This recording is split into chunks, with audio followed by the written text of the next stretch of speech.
15 ayat 15 sampai dengan 23, demikian firman Tuhan. Tetapi aku tidak pernah mempergunakan satupun dari hak-hak itu. Aku tidak menulis semuanya ini supaya aku pun diperlakukan juga demikian. Sebab aku lebih suka mati daripada. Sungguh kemegahanku tidak dapat ditiadakan siapapun juga. Karena jika aku memberitakan Injil, aku tidak mempunyai alasan untuk memegahkan diri. Sebab itu adalah keharusan bagiku. Celakalah aku jika aku tidak memberitakan Injil. Kalau andai kata aku melakukannya menurut kehendakku sendiri, memang aku berhak mendapat upah. Tetapi karena aku melakukannya bukan menurut kehendakku sendiri, pemberitaan itu adalah tugas penyelenggaraan yang ditanggungkan kepadaku. Kalau demikian, apakah upahku? Upahku ialah ini, bahwa aku boleh memberitakan Injil tanpa upah, dan bahwa aku tidak mempergunakan hakku sebagai pemberita Injil. Sungguh pun aku bebas terhadap semua orang. Aku menjadikan diriku hamba dari semua orang, supaya aku boleh memenangkan sebanyak mungkin orang. Demikianlah bagi orang Yahudi aku menjadi seperti orang Yahudi, supaya aku memenangkan orang Yahudi. Bagi orang-orang yang hidup di bawah hukum Taurat, aku menjadi seperti orang yang hidup di bawah hukum Taurat, sekalipun aku sendiri tidak hidup di bawah hukum Taurat, supaya aku dapat memenangkan mereka yang hidup di bawah hukum Taurat. Bagi orang-orang yang tidak hidup di bawah hukum Taurat, aku menjadi seperti orang yang tidak hidup di bawah hukum Taurat, sekalipun aku tidak hidup di luar hukum Allah, karena aku hidup di bawah hukum Kristus, supaya aku dapat memenangkan mereka yang tidak hidup di bawah hukum Taurat. Bagi orang-orang yang lemah, aku menjadi seperti orang yang lemah, supaya aku dapat menyelamatkan mereka yang lemah. Bagi semua orang aku telah menjadi segala-galanya, supaya aku sedapat mungkin memenangkan beberapa orang dari antara mereka. Segala sesuatu ini aku lakukan karena Injil, supaya aku mendapat bagian dalamnya. Demikian pembacaan firman Tuhan. Silakan duduk Bapak Ibu Saudara sekalian terkasih dalam Kristus. Saudara, Anda mungkin pernah mendengarkan kalimat when in Rome, do as the Romans do. Kalau Anda sedang ada di Roma, lakukan apa yang orang-orang Roma lakukan. Tapi Paulus, saudara, selangkah lebih maju. Dia mengatakan, kalau engkau dengan orang-orang Yahudi, jadilah orang Yahudi. Kalau engkau adalah orang-orang bukan Yahudi, jadilah seperti orang bukan Yahudi. Kalau engkau dengan orang-orang yang lemah, jadilah seperti orang yang lemah. Jadi saya bayangkan saudara, kalau Paulus hidup hari ini, dia mungkin ada di Instagram dan TikTok. Dia mungkin minum oat matcha atau long black, tergantung moodnya hari itu. Dia mungkin akan mengutip memes yang ada di internet. Saudara, tujuannya bukan supaya dia itu menjadi orang yang cool, tetapi untuk membantu orang lain datang kepada Yesus. Dia menjadi segala-galanya bagi segala orang. Bukan untuk mendapat followers di Instagram, bukan untuk likes, tapi supaya banyak orang dapat diselamatkan. Paulus tidak mengubah apa yang dia sampaikan, dia hanya mengubah cara menyampaikan hal yang sama, yaitu Injil. Mari kita lihat saudara, apa yang mendorong, menguasai hidup Paulus demikian. Dan seharusnya itu juga menguasai dan mendorong hidup Anda dan saya. Saya ingin mulai dengan big idea, ide besar dari khotbah hari ini. Dan ini saya dapatkan saudara dari 3 kata kunci yang dimunculkan berkali-kali di pasal yang ke-9. 3 kata tersebut adalah kata Injil, kata hak, dan kata menang. Kata Injil muncul 8 kali. Motivasi dan goal dari hidup Paulus adalah Injil. Kata hak itu muncul 10 kali. Jadi ini soal hak. Kalau Anda mau tahu haknya orang Kristen itu apa sih?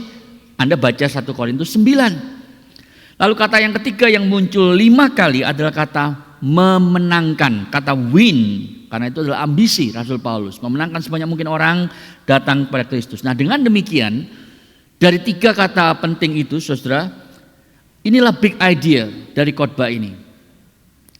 Injil memampukan Anda dan saya untuk dengan sukacita menyerahkan hak-hak kita untuk hidup secara fleksibel, begitu radikal, sehingga kita dapat memenangkan sebanyak mungkin orang kepada Kristus. Ya, kalau Anda suka yoga, pilates dan segala macam itu, Anda mungkin bisa selentur ini badannya gitu ya. Sampai lupa kaki saya di mana sekarang gitu. Tapi jangan coba ini di rumah kalau Anda tidak biasa. Saudara, kalau kita lentur dengan otot-otot kita, bagaimana kelenturan spiritual kita? Bisakah kita fleksibel di dalam pendekatan kita demi Injil? Ini yang kita akan lihat, saudara. Mari kita melihat 2 poin. Yang pertama, kita akan melihat, saudara, bagaimana Rasul Paulus itu menyerahkan haknya. Demikian juga kita seharusnya. Yang kedua, bagaimana dia beradaptasi dalam pendekatannya. Nah, saya ingin recap sebentar apa yang sudah kita lalui bersama di 1 Korintus 9 ini. Minggu yang lalu kita mendengar, saudara, bahwa Paulus itu punya hak. Paulus itu punya hak. Dia mengatakan ada 4 haknya sebagai seorang rasul. Ya, kalau Anda bisa, mungkin Anda tidak bisa kelihatan, saya bacakan saja. Yang pertama, saudara, dia punya hak untuk dihargai, untuk dihormati sebagai seorang rasul. Itu ayat 1 sampai 3. Yang kedua, dia punya hak untuk dibayar, untuk menerima bayaran finansial. Itu pasal ayat yang keempat. Yang ketiga, dia juga punya hak untuk punya pasangan yang juga disupport hidupnya secara finansial. Dan yang keempat, dia punya hak untuk tidak bekerja di pekerjaan yang sekuler supaya dia bisa full pelayanan bagi Injil. Itu ayat yang ke-6. Saudara, ini 4 hak Paulus yang dia beberkan di hadapan jemaat Korintus. Nah, hak-hak ini dia tidak asal comot saja dan asal bunyi saja, tapi ada dasarnya, saudara. Dia memberikan 5 alasan yang menurut saya sangat solid sehingga dia bisa punya 4 hak itu. Yang pertama adalah bahwa dia bilang di ayat yang ke-7, saudara, ini common sense, ini logik. Setiap tentara yang pergi perang itu selalu dibayar oleh negara. Siapa yang bayar? Ya duit pajaknya rakyat, saudara, untuk bayar tentara, betul kan? Nah, kalau tentara itu dibayar, kata Paulus, demikian juga pekerja Injil juga harus dibayar dong. Itu yang pertama. Yang kedua, Perjanjian Lama memberitahu kita bahwa lembu yang mengirik itu jangan dibungkam mulutnya sehingga dia sendiri nggak bisa makan padahal dia yang kerja. Dengan kata lain, Paulus mengatakan pekerja Injil itu harus bisa makan dari hasil yang dia lakukan. Yang ketiga, ini masalah intrinsic justice, masalah keadilan. Paulus bilang bahwa kalau ada orang yang menabur benih rohani, memberikan makanan rohani, kan wajar kalau dia menerima imbalan secara materi. Yang memberi makan rohani mendapat imbalan materi. Yang keempat, saudara, ini adalah tradisi Yahudi. Jadi Yahudi itu, saudara, kalau orang datang ke kuil, maka ada pekerja kuil. Itu sebab kalau mereka mempersembahkan, datang bawa daging ayam, daging apapun, saudara, maka pada waktu daging itu dipersembahkan, orang yang bekerja di kuil itu harus mendapat bagian. Yang kelima, ini yang mungkin paling penting, Kristus sendiri, kata Paulus ya 14, itu memerintahkan mereka yang mengabarkan Injil harus dicukupi kebutuhan hidupnya dari orang-orang yang dilayani. Saudara, jadi Paulus itu menyatakan ini secara konkret. Dia mencontohkan dirinya sendiri di dalam konteks bagaimana kebebasannya itu tidak dipaksakan tetapi harus tempered by love yang kita lihat 2 minggu lalu. Nah, tapi ini masalahnya, saudara. Jemaat Korintus itu membandingkan Paulus dengan para guru-guru lain. Dan di zaman itu, saudara, para guru-guru di Greco-Roman world itu ya, mereka mencukupi kebutuhannya dengan charging speaking fees. Jadi kalau mereka ngajar, kalau mereka khotbah seperti saya sekarang ini, mereka bilang begini, khotbah saya 1 kali khotbah $500 misalnya, $1,000 misalnya. Nah, itu bagaimana mereka mendapatkan penghasilan. Atau yang kedua, menurut komentator, mereka tinggal di rumah orang kaya. Jadi gantian, kalau mereka keliling kota gitu ya, ada orang kaya yang selalu hosting mereka.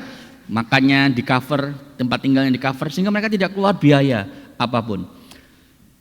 Yang ketiga, mereka mungkin mengemis di jalan. Nah, ini yang paling tidak menyenangkan pastinya. Dan yang keempat, itu adalah mereka kerja. Jadi beberapa hari kerja, 3 hari, 4 hari itu kemudian mereka pelayanan. Nah, saudara, Paulus itu menghadapi Buasi Malakama. Anda tahu Buasi Malakama? Yang sudah lama meninggalkan Indonesia mungkin nggak tahu ya. Karena gini, Paulus itu dituduh oleh jemaat Korintus. Paulus, kenapa kamu tidak mau terima pendapatan dari kami? Tidak mau terima imbalan materi dari kami? Kamu itu tidak seperti guru-guru lain. Berarti kamu tidak profesional, Paulus. Berarti kamu itu palsu, Paulus. Karena guru-guru yang lain mau terima imbalan materi dari kami. Itu yang dituduhkan. Nah saudara, Paulus tahu persis kalau dia menerima imbalan materi dari jemaat Korintus, dia akan dituduh juga. Tuduhannya jadi beda, saudara. Tuduhannya bilang begini, oh lu cuman pelayanan untuk dapat duit. Engkau menjadikan mimbarmu menjadi cara untuk mendapatkan uang, Paulus. Jadi susah kan? Nggak terima salah, terima salah. Ini yang dihadapi Rasul Paulus, saudara. Kalau Anda baca 1 Korintus dan 2 Korintus secara keseluruhan. Nah, Paulus memilih untuk tidak menerima dari jemaat Korintus. Tapi tidak berarti bahwa kemudian bahwa pelayanannya itu tidak seharusnya disupport. Karena dia menyampaikan, saudara, di dalam bagian lain, yaitu di 1 Timotius misalnya, yang dia juga tulis untuk Timotius tentunya di jemaat Efesus, dia bilang begini, biarlah penatua, let the elders yang memerintah dengan baik, khususnya mereka yang mengajar, itu dihormati 2 kali lipat. Khususnya mereka yang berkhotbah dan mengajar. Termasuk dia sendiri tentunya kan. Dan yang lebih menarik, saudara, dari jemaat Korintus dia nggak mau terima bayaran, tapi dari Filipi, jemaat Filipi dia mau. Filipi ini terkenal jemaat yang paling ideal, saudara, dari semua gereja yang Paulus dirikan. Korintus itu paling brengsek, Filipi itu paling ideal. Dari jemaat Filipi dia mau terima, dia mengatakan bahwa engkau dari sejak hari pertama selalu mendukung aku, jemaat Filipi. Sampai di Tesalonika, jadi dia rupanya pergi ke kota lain untuk mendirikan jemaat. Kiriman duit itu ditransfer, saudara, oleh jemaat Filipi ya kepada Paulus. Jadi Paulus terima rekening bank. Oh, ada yang kasih saya persembahan ini luar biasa. Itu sebabnya dia bisa terus pelayanan. Jadi, saudara, Paulus bukan kemudian menjadi orang yang sangat aneh dan tidak mau menerima apa-apa. No. Tetapi masalahnya adalah dia tidak mau menerima dari Korintus yang sombong, yang merasa bahwa lu mah cuman orang yang mau perlu kami untuk disupport secara finansial. Saudara, itu yang menjadi masalah Rasul Paulus. Itu sebab di ayat yang ke-15 dia mengatakan bahwa aku tidak menggunakan hak-hakku kepada jemaat Korintus. Nah, yang menarik, saudara, kemudian saya berapa tahun sudah membaca ini ya, baru kali ini saya fokus ke bagian ayat yang 15b itu, yang kecil itu ya. Dia bilang gini, nor am I writing these things to secure any such provision. Jadi dia bilang gini, tolong ya, jangan pikir saya ngomong soal duit ini, karena saya sekarang mau minta duit dari engkau.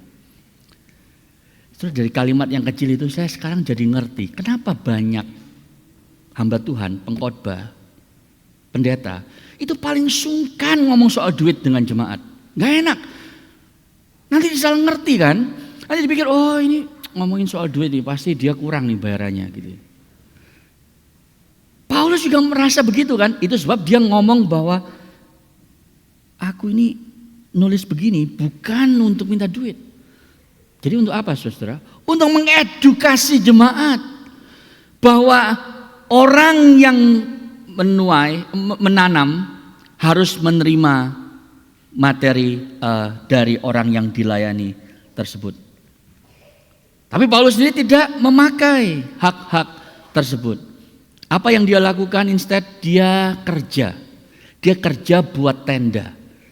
Saudara, kalau Anda beli tenda ya, Anda mau camping gitu lalu Anda tinggal di tenda. Ingat Rasul Paulus setiap kali Anda tinggal di tenda. He is a tent maker. Kenapa itu penting? Karena kalau dia kerja sendiri, tidak berdasarkan orang lain untuk menghidupi penghidupannya, dia bisa ngajar apapun yang dia pentingkan, saudara. Berita salib. Ada yang komplain, Paulus bilang, kamu tidak mensupport saya kok, saya bisa mengajar apapun yang saya inginkan. Jadi Paulus itu adalah bivocational pastor yang pertama di dalam sejarah gereja.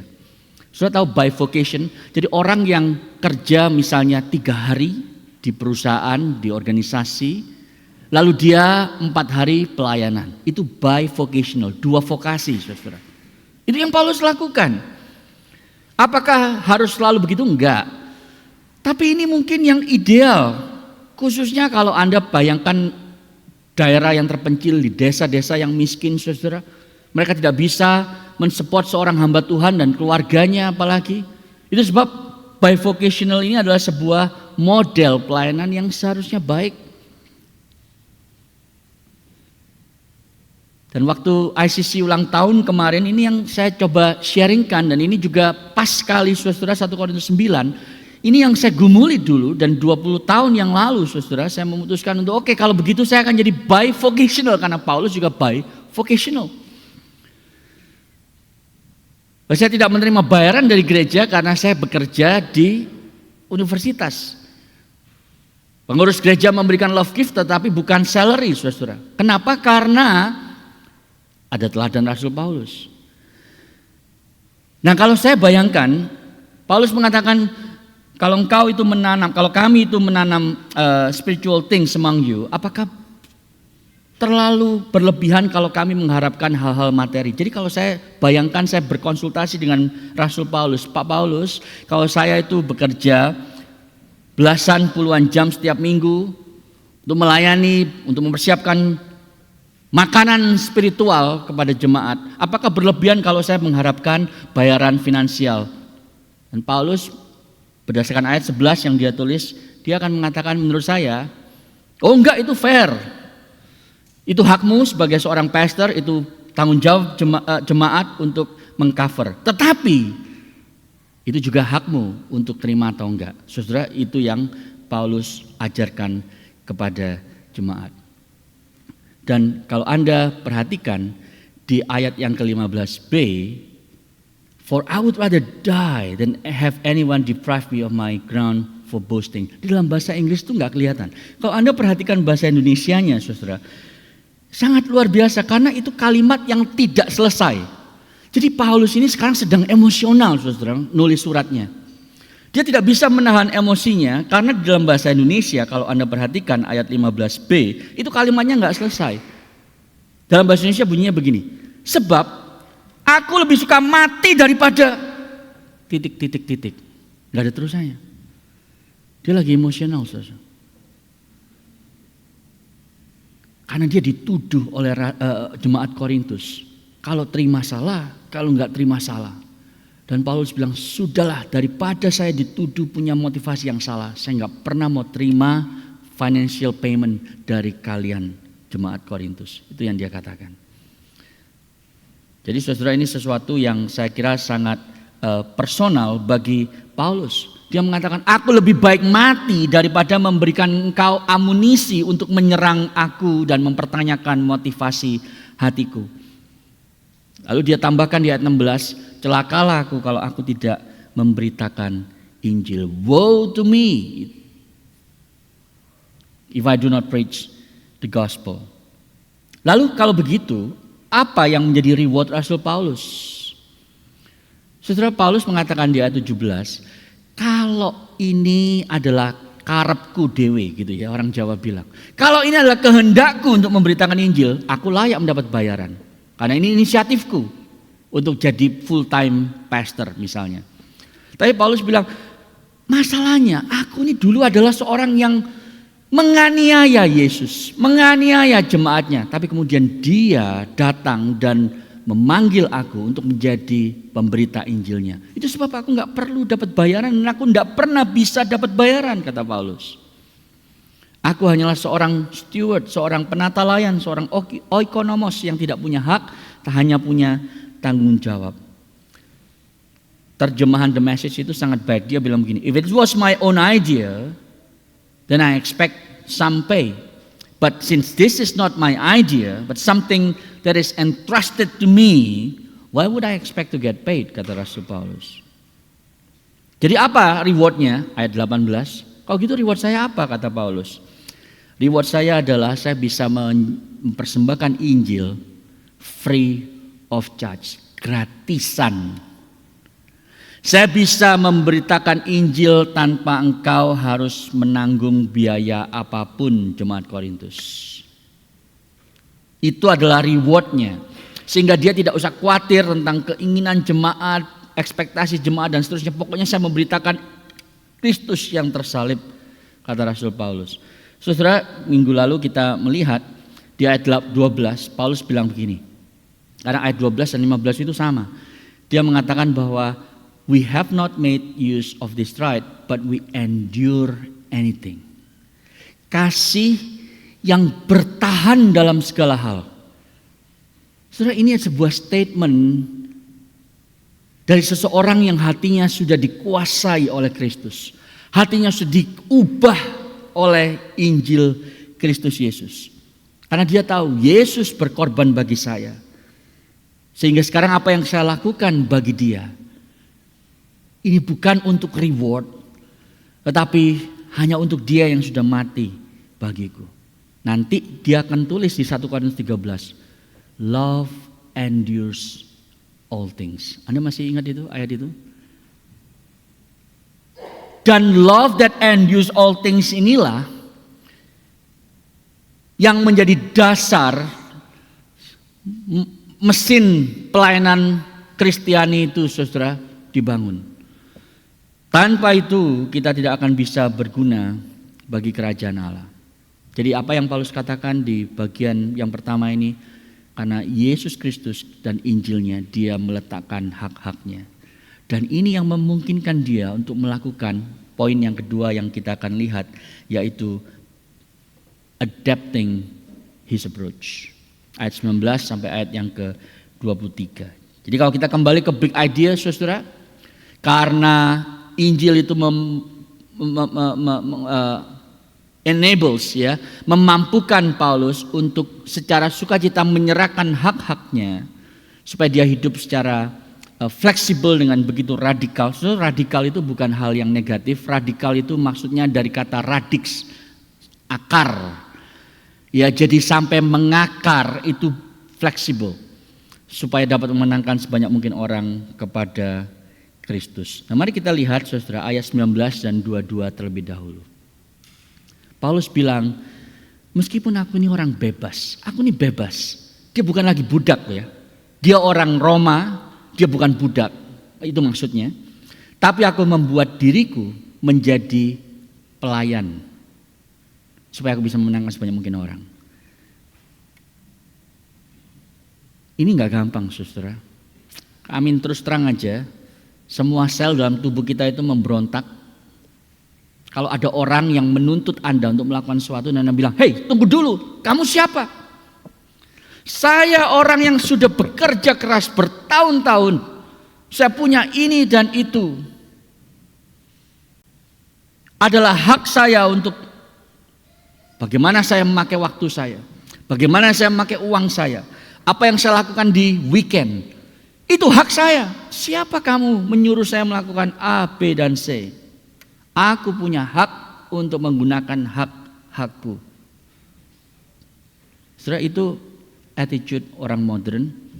Dan saya khawatir itu juga attitude banyak orang Kristen hari ini. Jadi kita punya konsep begini. Kebebasan itu artinya I do whatever I like.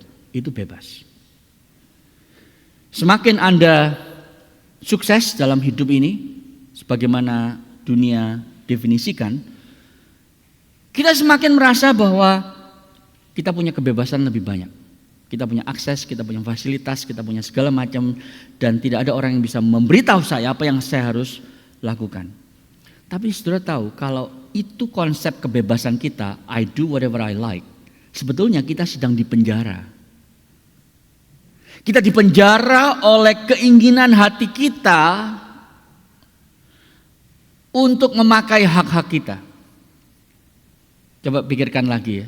Kalau Anda merasa bahwa bebas itu I can do whatever my heart wants, berarti Anda sedang dipenjara, dikuasai, digerakkan oleh keinginan hatimu. Itulah yang menjadi berhala, yang menguasai, yang mengontrol Anda. Dan obsesi untuk menuntut apa yang terjadi dalam hidup Anda itu sesuai dengan keinginan Anda, itulah the greatest bondage, itulah belenggu yang paling besar di dalam masyarakat kita hari ini, khususnya di Australia, saudara. Yang penting jangan ganggu hak orang lain. Kalau saya nggak ganggu, berarti saya bebas melakukan apapun yang saya inginkan. Saudara, saya beritahu Anda, Paulus itu orang yang sebenarnya sukses. Kalau Anda mau cari menantu, carinya kayak Paulus. Orangnya sangat bermoral, ya kan?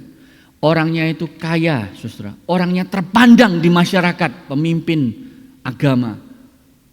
Ya dia yang cocok jadi suami dari anak Anda, kalau Anda punya anak perempuan. Tapi Anda lihat apa yang Paulus katakan di sana yang begitu radikal. Dia bilang, meskipun aku bebas, aku menjadikan diriku bukan hanya pelayan ya. Saya beritahu satu hal yang mungkin Anda sudah pernah tahu atau belum pernah tahu.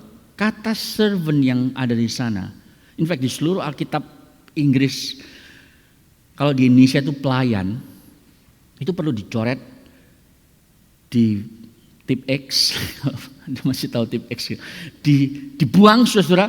Kenapa? Karena seharusnya kata yang tepat adalah kata slave, budak, bukan pelayan.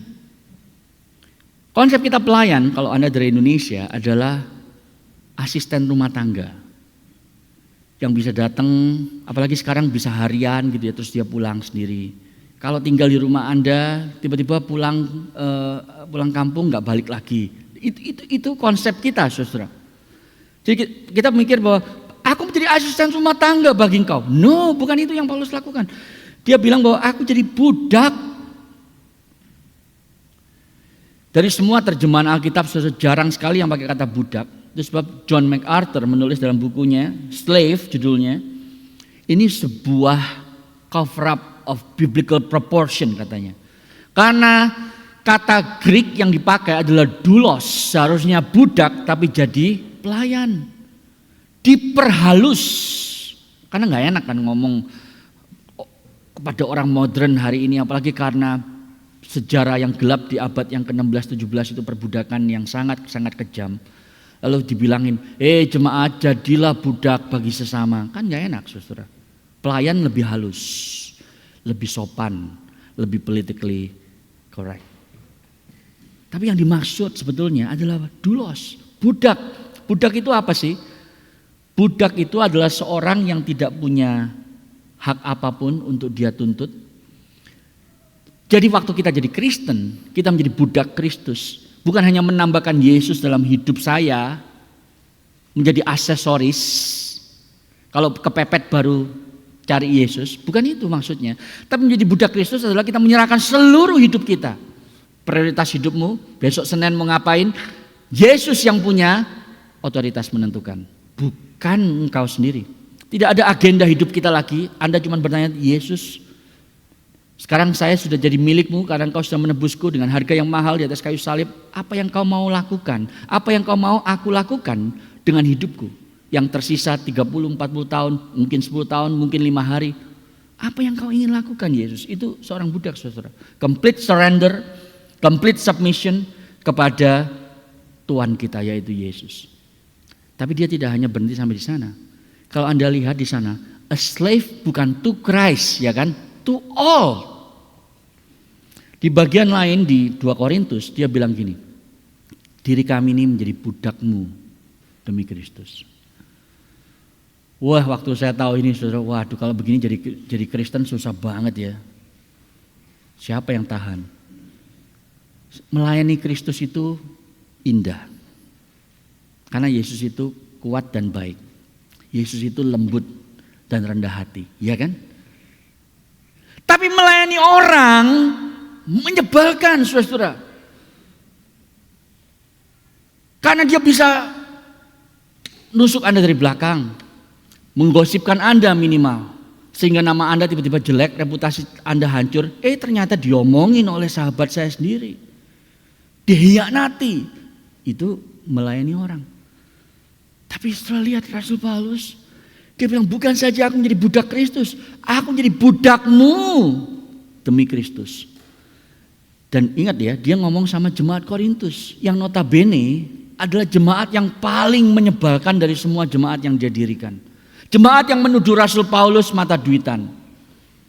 Kepada jemaat itulah Paulus mengatakan, aku adalah budakmu demi Kristus. Saudara, ini sesuatu yang radikal kan?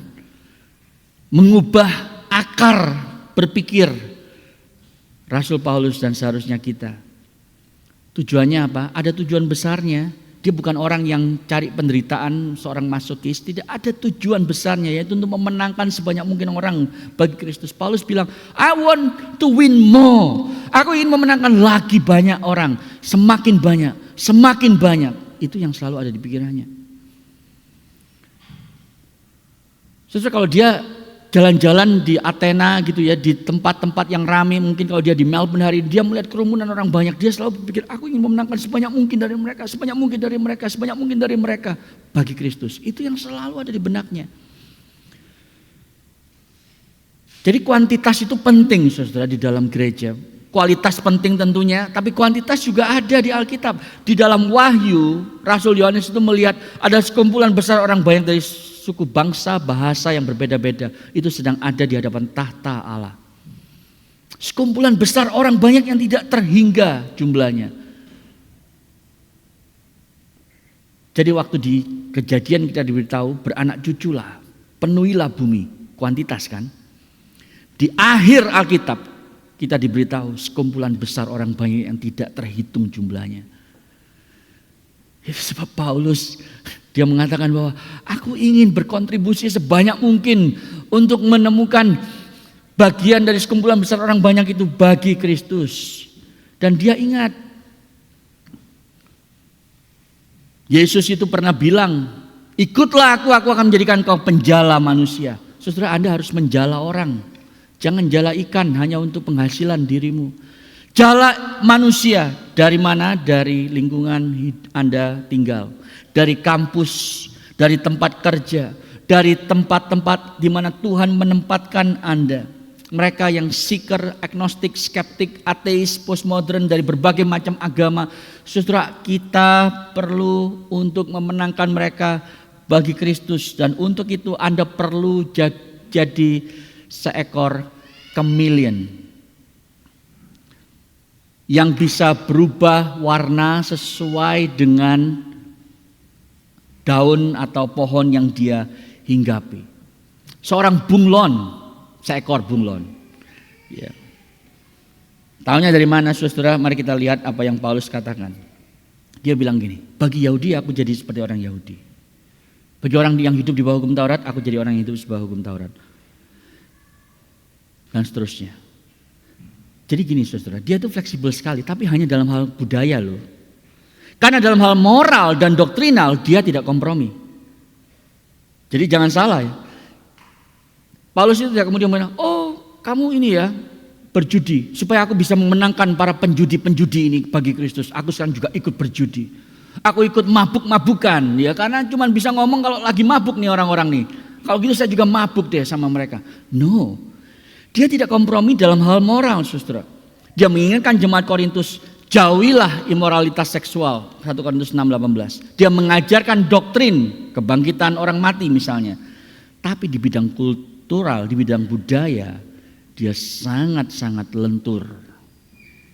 Jadi misalnya kalau sama orang Yahudi, saudara, dia nggak akan pernah pesen steak. Tapi kalau sama orang non-Yahudi, dia akan bilang medium rare please. Gitu. Itu yang dia akan lakukan.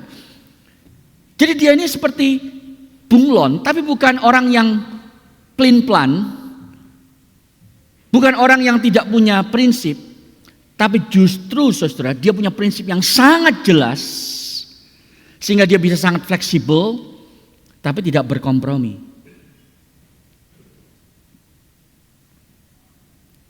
Jadi saudara, saya tidak mengatakan kepada Anda harus jadi misionaris pergi ke tempat negara lain gitu ya. Seperti misalnya Hudson Taylor. Anda pernah tahu misionaris namanya Hudson Taylor, seorang yang putih, seorang white man gitu ya, datang ke China, 51 tahun tinggal di China. Bukan hanya dia menginjili, dia belajar dialek-dialek di sana yang begitu sulit. Dia mentranslate English Bible ke Mandarin. Dia pakai cheongsam, baju lokal itu, dan dia punya panjang rambut yang panjang itu, saudara, supaya jadi diterima oleh masyarakat lokal. Saya tidak menyuruh Anda sedemikian. Tetapi yang Paulus inginkan menurut saya adalah, kalau Anda lihat di Melbourne ini, kita ini tinggal di satu kota di mana ada sekitar 200 nation yang ada di Melbourne, saudara. Ini adalah melting pot. Anda bisa ketemu orang dari berbagai macam bangsa, bahasa, dan budaya. Dan disinilah kita bisa memberitakan Injil dengan efektif kalau Anda bersedia meletakkan hak Anda dan menata ulang hidup Anda, memodifikasi kebiasaan Anda, menyesuaikan preferensi Anda, dan menyusun prioritas hidup Anda sesuai Injil. Saya kasih contoh beberapa. Misalnya, mulailah Anda itu bersahabat dengan orang-orang yang tidak percaya, yang belum Kristen. Saudara tahu, orang Kristen itu menurut survei setelah 2 tahun lalu dia aktif di gereja, temennya jadi Kristen semua. Ngomongnya jadi Kristen jargon. Iya, memang anak domba Allah itu ya. Darahnya tercurah untuk dosaku. Yang bukan Kristen bingung, lu kok ngering, ngomongnya kok jadi penuh dengan anak domba Allah yang tercurah darahnya dan seterusnya. Mengerikan kan? Tapi saya juga khawatir, saudara, ekstrim yang berikutnya. Yaitu Anda memang punya teman-teman yang bukan orang percaya, tapi tidak pernah bawa mereka untuk lebih dekat kepada Kristus. Jadi setelah 3 tahun, 5 tahun, 10 tahun berteman dengan mereka, mereka tetap sama. Mereka cuma mengatakan, ya teman saya yang ini Kristen, dia kalau minggu ke gereja, yang ini ada yang Hindu, yang ini ada yang Buddha, kita inilah saling toleran gitu. Itu ekstrem satunya. Yang satu nggak punya teman Kristen, yang satu punya teman Kristen tapi nggak pernah berusaha untuk membawa mereka kepada Kristus. Jadi saudara, yang kita perlu lakukan adalah punya genuine friendship yang membawa mereka datang kepada Kristus. Yang kedua, undanglah orang-orang yang belum percaya ini ke rumah Anda untuk lunch, untuk dinner, untuk menyatakan God's hospitality. Termasuk mereka yang menyebalkan. Mereka yang mungkin kalau ngomong itu mulutnya masih penuh terus ngomong gitu ya, menyebalkan sekali. Anda nggak ngerti kan ngomong apa.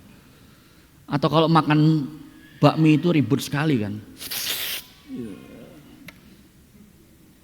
Setelah kalau Anda tipe orang yang high culture gitu ya, ini orang nyebelin banget gitu ya. Habis itu membersihkan tenggorokannya dengan suara yang kencang sekali. Nyebelin, saudara. Tapi kepada orang-orang yang seperti itu Anda justru harus menunjukkan kasih Kristus. Yang berikutnya, saudara, biarkan dirimu diinterupsi oleh Allah yang sengaja selalu mengirimkan orang-orang itu dengan masalah mereka kepada Anda. Jangan selalu bilang, wah gue sibuk, gue gak bisa, nanti aja ya dan seterusnya. Dan akhirnya Anda cuek terhadap signal yang Tuhan kirimkan. Ini loh orang yang butuh bantuanmu, aku kirim kepada engkau. Dia sudah reach out kepadamu. Ayo ubah agendamu hari itu untuk ketemu dia, untuk ngobrol dengan dia dan seterusnya. Kalau habis kerja mungkin Anda perlu spend dengan teman-teman kerja Anda, bukan untuk ngebir dan mabuk sama mereka, tetapi supaya Anda bisa memperkenalkan Kristus kepada mereka. Sudah banyak hal yang Anda bisa lakukan. Sudah tahu di gereja kita berusaha supaya apa yang kita lakukan ini sangat fleksibel, saudara. Saya berikan satu contoh yang sederhana. Kenapa kita di gereja tidak pernah doa buka suara bareng? Kenapa, saudara? Biasa gereja Presbyterian, gereja Reform itu kalau berdoa syafaat itu rame-rame. Mari kita sekarang membuka suara. Kita berdoa untuk dunia, untuk gereja dan seterusnya. Lalu semua ngomong. Saudara bayangkan kalau ada orang yang belum percaya datang di ibadah, mungkin seperti hari ini. Mereka belum pernah berdoa, mereka nggak bisa berdoa. Terus begitu mereka datang di dalam ibadah, lalu semua orang ngomong, ini yang mana yang saya harus ikuti? Apa yang saya harus lakukan? Itu sebabnya kita tidak melakukan hal itu. Saya tidak pernah mengharuskan Anda untuk bawa Alkitab, lalu saya bilang buka Mika 6 ayat 8. Orang yang baru nggak tahu Mika itu apa ya? Plastik apa buku di Alkitab? Susah, mereka nggak tahu kan? Terus mereka jadi malu. Minggu depan nggak datang lagi. Itu sebab semua teks yang kita baca itu ada di layar. Terus itu hal yang kecil. Tujuannya apa? Supaya kita fleksibel dan tidak membuat orang merasa left out dan merasa aneh di tengah-tengah kita. Ada banyak hal yang lain, saudara. Kalau saya teruskan bisa sampai sore kita di sini. Tapi ini summary-nya. Di dalam fleksibilitas kita untuk memenangkan banyak orang bagi Kristus, jadilah bunglon. Jadilah fleksibel. Kadang Anda kuning, kadang Anda biru, kadang Anda merah, kadang Anda coklat, kadang Anda gosong. It's okay. Tetapi di dalam kesetiaan Anda melayani Kristus, jangan jadi bunglon. Kadang setia, kadang enggak. Dan demi Injil, jangan kebalik-balik. Fleksibilitas jadi bunglon.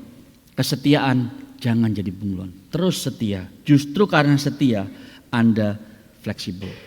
Nah, caranya bagaimana? Caranya bagaimana supaya Anda bisa seperti Rasul Paulus? Nggak mungkin bisa, saudara, dengan kekuatan Anda sendiri. Karena ini susah banget harus meletakkan hak kita.